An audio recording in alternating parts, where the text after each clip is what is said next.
안녕하세요. 890차 미국 대사관 앞 시국기도회 시작합니다.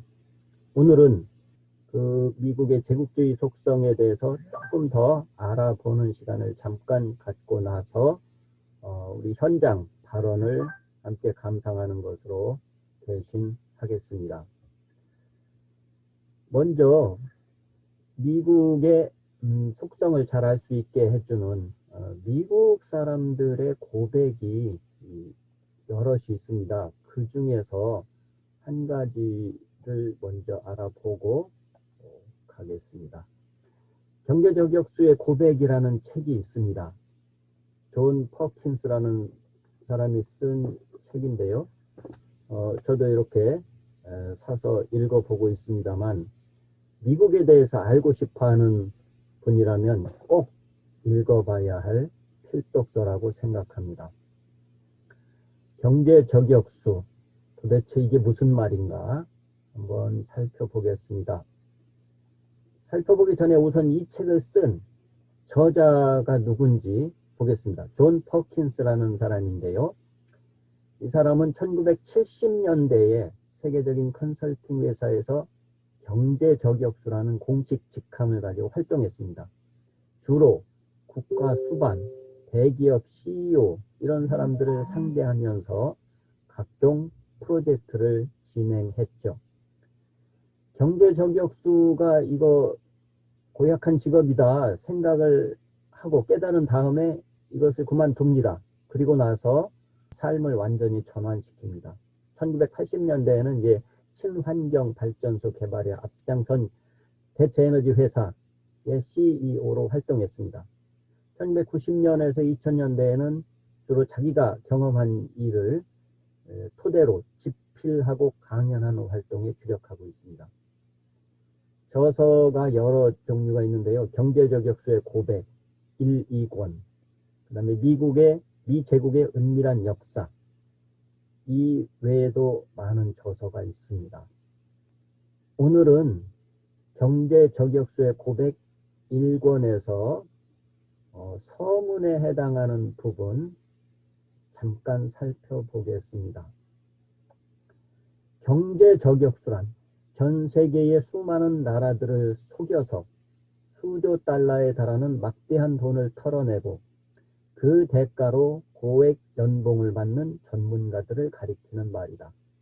이들은 세계은행과 미국 국제개발처 또는 다른 해외 원조기관들로부터 돈을 받아내어 거대 기업의 금고나 전 세계의 자연자원을 소나기에 쥔 몇몇 부유한 가문의 주머니 속으로 그 돈이 흘러가도록 조종한다.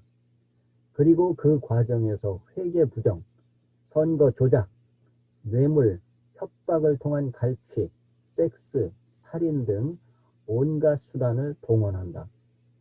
이들은 미국이라는 거대한 제국의 역사만큼이나 오래된 게임을 해오고 있다. 이제 그 게임은 세계화의 물결 속에서 더욱 새롭고 무시무시한 양상으로 변모하고 있다. 나는 좀 더 일찍 깨달았어야 했다. 내가 바로 경제저격수였음을 말이다. 1982년에 나는 경제저격수의 양심이라는 제목으로 책을 쓰기 시작했다. 그 책에는 내 고객이자 내가 존경했으며 나와 통하는 면이 있다고 느꼈던 두 대통령, 곧 에콰도르의 하이메 롤도스와 파나마의 오마르 토리호스에 관한 내용을 쓰려고 했다. 두 대통령은 모두 폭발사고로 목숨을 잃었다. 이들의 죽음은 결코 우연한 사고가 아니었다. 두 대통령은 모두 세계 제국을 건설하고자 서로 결탁한 기업, 정부 및 은행에 반대했기 때문에 암살당했다. 우리 경제저격수들은 롤도스와 토리호스를 설득하는 데 실패했다. 그래서 경제저격수들이 실패한 경우에 슬쩍 개입하여 좀 더 강도 높은 방법을 사용하는 미국 중앙정보국의 자칼이 끼어들게 된 것이다.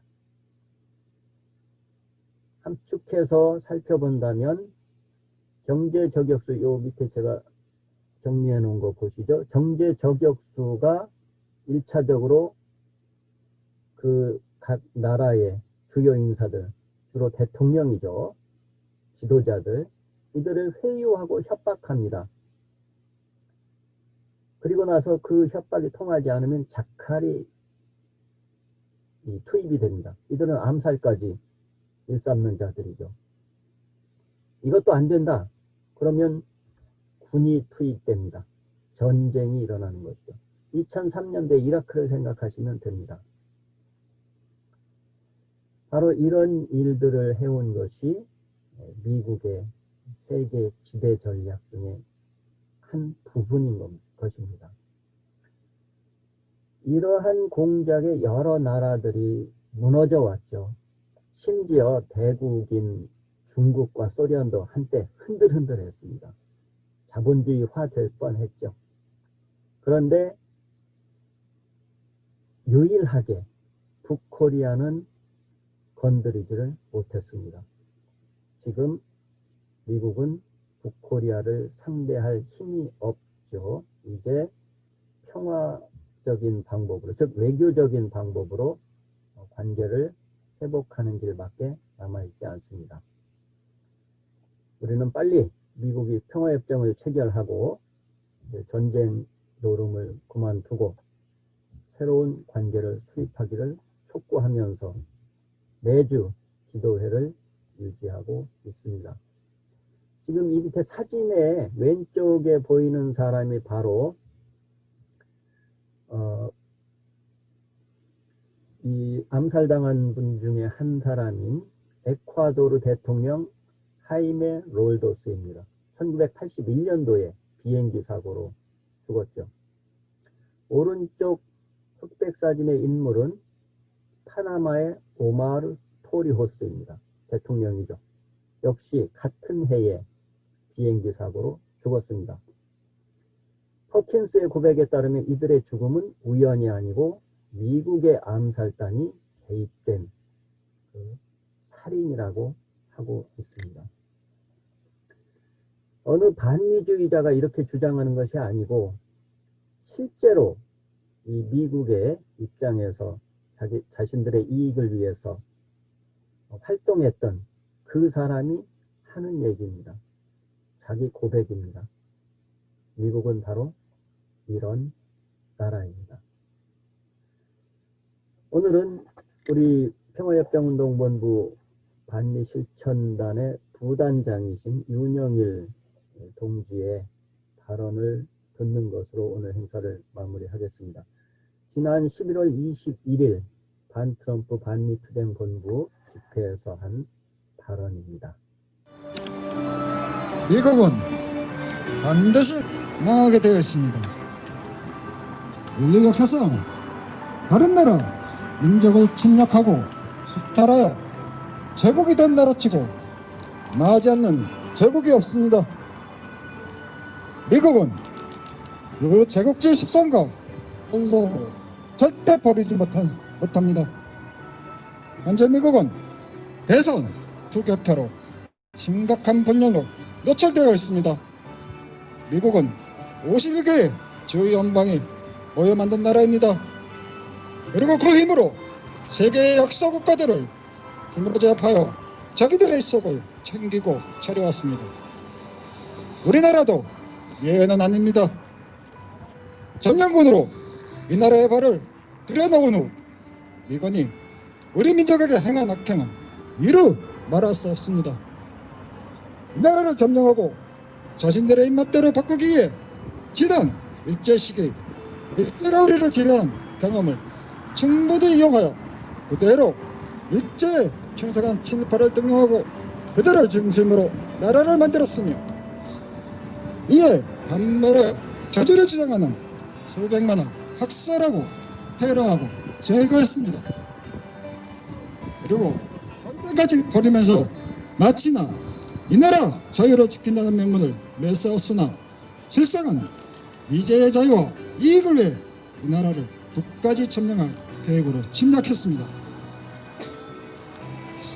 침략전쟁이 실패한 후 무려 67년을 이 나라에 주저앉아 한미 상호안보조약이요 보유하면서 이 땅을 점령한 미군은 친일파 꼼짝지휘를 주고 이 나라 군 통제권까지 자주들이 행사하고 있습니다. 이것은 말 그대로 식민지를 점령하고 지배할 때 거의 모든 나라가 행한 행동들이고 행위들입니다. 우리는 똑똑히 알아야 합니다. 대한민국은 이건이 불법적으로 점령하고 군정을 실시하면서 만든 나라입니다. 다른 나라가 점령하고 군정을 실시하면서 만든 나라를 보통 괴뢰라고 합니다. 그러기도 우리는 미국의 괴뢰국임을 우리는 자각하여야 합니다. 저는 정확히 말했습니다. 대한민국은 미국의 승인 없이 아무것도 할 수 없다. 맞습니다. 대한민국은 미국의 승인 없이 아무것도 할 수 없습니다. 즉 미국의 식민지입니다. 이제 우리는 우리가 진정한 자주독립국가가 되는 방법은 한 가지밖에 없음을 우리는 알아야 합니다. 미국이 분열되어 해체되어야 할 것입니다. 웨스소련이 분열되어 해체되었듯이 이제 그 시간이 서서히 다가오는 듯합니다.